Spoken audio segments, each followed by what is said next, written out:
Hey everyone, where we left off last, we had learned the inversion tactic, and I'd written this sort of obscure pattern to name all of the parts. So let's go back over what this proof does. It says, okay, inversion E basically says, how could I have found E?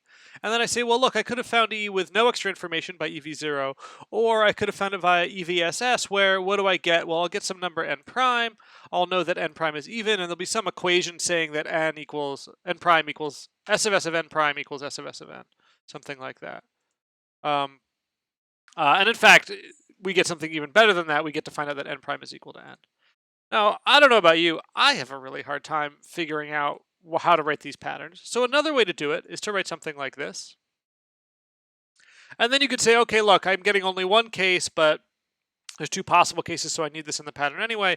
And I can see, okay, here's the n prime, here's e, here's eq. Let me give the names. Okay, so that sort of like you can do that, and like it'll be some trial and error. The nice thing is Coq will complain if you sort of give a bad pattern or something. Or it'll just like choose a default name, and you'll be like, oh, okay, oh no, I needed to write more stuff in there. Let me write eq, and then it'll give me the right thing for eq or whatever. So that all works. I think it gets pretty tough to do a proof in this setting where your second or third inversion in, you've got like n3 prime 1, and you're just like, I don't even know who I am anymore. So that's not great. Now there's a bunch of tactics I'd like to show you that sort of let you do some of this pattern work manually, which I think is maybe a little easier than some of the like figuring out the pattern by trial and error. There's 3 tactics I want you to see, and then I'll show you some more stuff about inversion I forgot to tell you in the last video. So there's three tactics I want you to see. Subst lets you substitute for a variable. So you can just write subst and it'll just substitute as much as it can. Now it's going to choose things. So you might say, well, I'd rather have an n than an n prime because the prime is just extra noise. And Coq has no such policy, right? It doesn't have taste. If you want, you can say subst blah for some variable blah, and it'll substitute away that variable. So let me show you what I mean. So we're doing the same proof. We get to this point, and I say, I don't like this n0. Can you substitute it away? And what do I mean by that? It's like, well, look, n0 is equal to n. So anywhere that we talk about n0, and if you look, you'll see it's actually nowhere, we could just have written n. So Coq, could you just like rewrite that everywhere? And then when you're done, just get rid of the n0, like because we've rewritten it away and we never have to hear about it again? Nice. Now, if you just write subst, in this case it happens to choose n0, which is great. But that's not a certain thing. So I think it's better to name the variables, and then you have a little more control. You're less likely to get confused. Next up, maybe you realize you don't need some hypothesis anymore, and it's like crowding your field of vision and making it hard to think. Okay, so clear just gets rid of something. All right, obviously a dangerous tactic. Like it's easy to forget, but then hard to get new stuff, right? Like once we've done this, well, we could find E again by EVSS on H0, but like that's not always the case. So you only want to clear things you really genuinely don't need. Now, of course, you can always go back and undo the clear, right? It's not like anything is actually lost, but good to keep track of. The last tactic is rename. So rename into basically says, hey, I've got a thing named this, but could we name it that instead? It's just going to like clear it up for me. And you know, it's surprising how much good names matter. Right? HEVN is mnemonic and H0 is just a bunch of crap. Now it turns out here, look, we're one tactic away. Like it doesn't particularly matter. I think this is a good proof script, right? By inversion on E, get rid of N0. Okay, I've got what I wanted, H0. But you know, this is also a good proof script. You're keeping it clean. Something to be said for just like really clean work. Okay, these tactics are really great. I encourage you to use them. I think they're really lovely ways of working. Another trick that I really like, the way I learned to do inversion first was with this idiom, that immediately after any inversion, just do a substitution. And that alone, I think, does a really good job of cleaning up your context. It's possible that it'll substitute away things that you don't want to have substituted, so you got to be a little careful. But this tends to be really great, and then you know this could be a great proof script for the whole proof. Right? Different ways to go. Okay, a little bit more on inversion. If we wanted to prove that 1 is not even, we could use our inversion lemma to do it.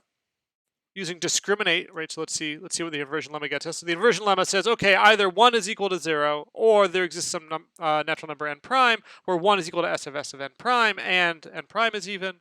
Both these cases are impossible, so let's witness that. Okay, it can't be the case that 1 is equal to 0, and nor can it be the case that 1 is successor of anything, because 1 is single successor of 0. Now, if you look at the proof script below, you'll see that inversion can actually do quite a bit.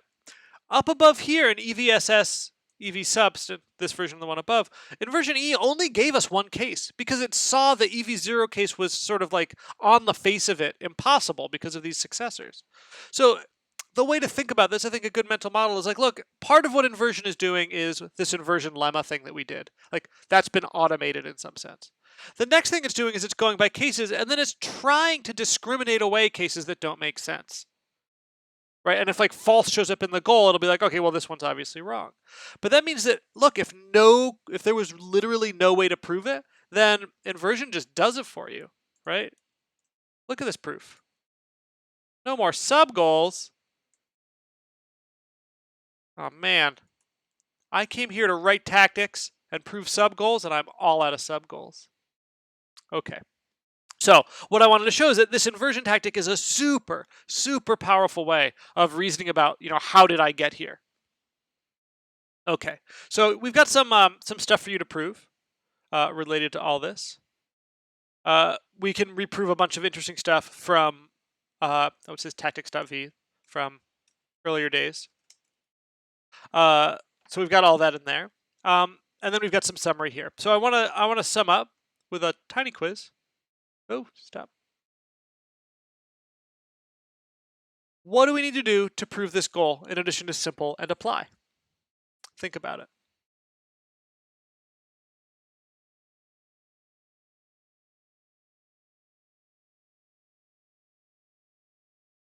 Okay, so what do we do? Well, this is almost the lemma we had up here. Where is it? This one. EV S of S of n equals EVN, except the n plus 2 is on the wrong side. So with a rewrite plus com, you can turn that into an S of n, and then it could be inversion, or it could be that lemma we just saw. So here's the proof. Right? At this point, now you can see, what we're starting to do is sort of play the two parts of coq against each other. On the one hand, we can use coq's reduction to sort of turn this into something sort of clear that coq knows how to reduce, right? We could say if we wanted to simple and E, and we see, oh, that's what it is. But if we did that before, coq is stuck. So our deep knowledge of how coq computes, of sort of like the coq machine, the way coq runs programs, lets us sort of efficiently move things around here. But then our knowledge about how coq reasons about propositions lets us very easily work here.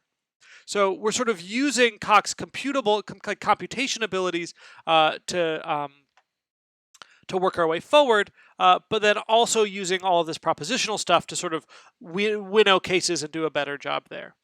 Okay, so some sophisticated stuff going on, a lot of stuff to keep track of, but the good news is we're almost done with concepts. We have one big one left that I'll be talking in the next video, induction on evidence. Talk to y'all soon.